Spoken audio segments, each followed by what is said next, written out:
Papua merdeka saja kalau begitu dong. Ini paling kejam seperti yang dikatakannya ini. Ini rasisme yang paling tidak bermoral, tidak manusiawi dari Jenderal TNI Profesor Dr. Abdullah Mahfud Hendro Priyono, atau sering disebut AM Hendro Priyono, menghina dan merendahkan orang asli Papua, bahwa pindahkan saja 2 juta orang asli Papua ke Manado dan orang-orang Manado dipindahkan ke Papua supaya dengan sendirinya hilang. Mau menghilangkan orang Papua? Jangan coba-coba. Saya bisa ngamuk. Nanti saya bawa tentara Amerika agar Papua menjadi provinsi ke-52.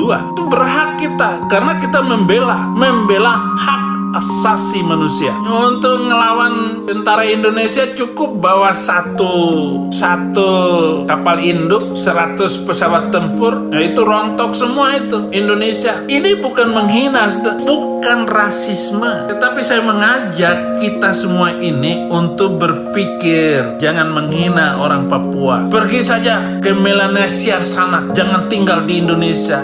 Apa maksudnya? Orang Papua adalah bangsa yang sopan santunnya sangat tinggi sekali. Tetapi harta kekayaan Papua dipakai oleh pemerintah Indonesia. Sementara orang-orang Papua itu miskin. Orang-orang Papua sengaja nggak dibangun infrastruktur, sengaja nggak dibangun puskesmas, sekolah-sekolahnya, terutama orang-orang Papua gunung itu. Saya sudah bilang berkali-kali, saya sudah lama melayani di Papua, saudara-saudara. Dan saya bersama-sama dengan orang Papua menangisi keadaan negeri Papua. Lalu berita-berita di tingkat nasional, mereka mengatakan bahwa mereka adalah teroris, kelompok bersenjata merdeka, macam-macam. Itu tentara membuat istilah untuk mereka. Masa orang Papua dibilang teroris? Orang di negerinya sendiri, tanahnya sendiri, dia ada di negerinya sendiri. Emas yang ada Freeport itu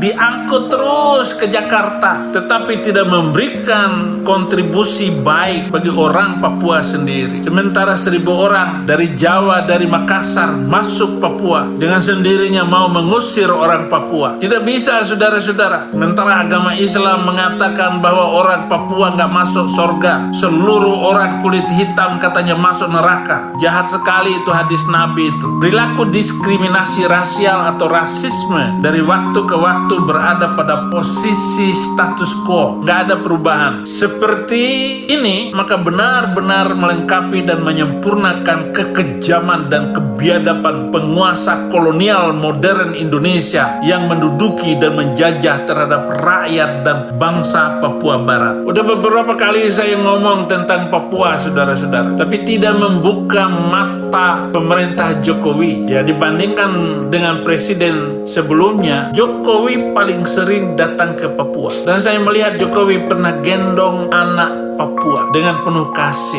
tetapi dengan penuh hormat. Jangan sampai menghina orang Papua. Pak, bangsa Indonesia sudah tergadai dengan utang luar negeri 7.000 triliun rupiah. Indonesia dibangun dengan utang pinjaman luar negeri. Perusahaan Freeport adalah perusahaan paling besar membantu bangsa Indonesia, tetapi juga menginjak martabat bangsa Papua. 5 rakyat miskin Indonesia hampir mayoritas yang menjadi beban pemerintah, dan 6 rakyat tidak berpendidikan di Indonesia hampir mayoritas yang membahayakan Indonesia, karena orang-orang tidak berpendidikan dengan mudah dimanfaatkan, diprovokasi, diobjekkan dengan jalan adu domba untuk berbagai tujuan dan kepentingan politik. Contoh adalah Muslim bodoh. Dengan gampang mereka dipermainkan, adu domba, penghinaan. Dan inilah kebodohan bangsa yang bodoh, dungu. 7, para penguasa dan elit di Indonesia saling menyerang satu dengan lain dan tidak saling percaya. Saling menghormati pun tidak, dan saling mendengarkan satu sama lain tidak. Kalau debat di televisi itu, saudara-saudara, lelucon saja. Selesai debat, ya salaman, baik-baik saja. Apalagi Rocky Gerung, utusan Allah, Rasulullah, kata Abah Aos, Rasulullah, Rocky Gerung, Anies, Imam Mahdi. Nggak ditangkap itu Abah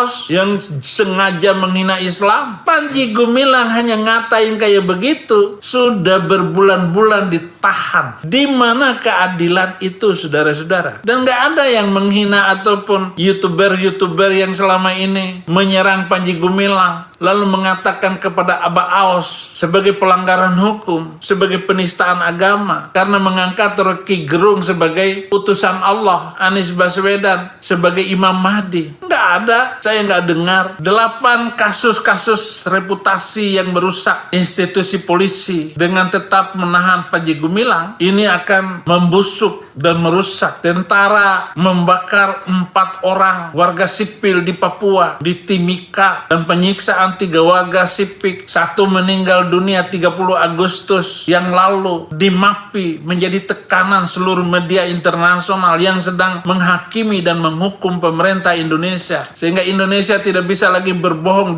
di forum PBB. Pembunuhan dan penyiksaan terhadap orang-orang yang gak disukai di Indonesia berjalan terus.